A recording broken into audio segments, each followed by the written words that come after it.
ہاں جب جان گلے تک پہنچ جائے اور لوگ کہنے لگیں اس وقت کون جھاڑ پھونک کرنے والا ہے، اور اس جاں بلب نے سمجھا کہ اب جدائی کا وقت ہے اور پنڈلی سے پنڈلی لپٹ جائے، اس دن تجھ کو اپنے پروردگار کی طرف کھینچے چلے چلنا ہے۔ پھر ایسے مغرور نے نہ تو پیغمبر صلی اللہ علیہ وآلہ وسلم کو سچا جانا اور نہ نماز پڑھی، لیکن جھٹلایا اور منہ پھیر لیا، پھر اپنے گھر والوں کے پاس اکڑتا ہوا چل دیا۔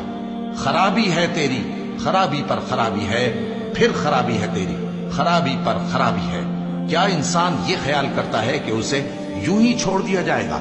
کیا وہ منی کا جو ٹپکائی جاتی ہے ایک قطرہ نہ تھا، پھر لوتھڑا ہوا، پھر اللہ نے اس کو بنایا سو اس کے اعضاء کو درست کیا، پھر اس کی دو قسمیں بنائیں، مرد اور عورت۔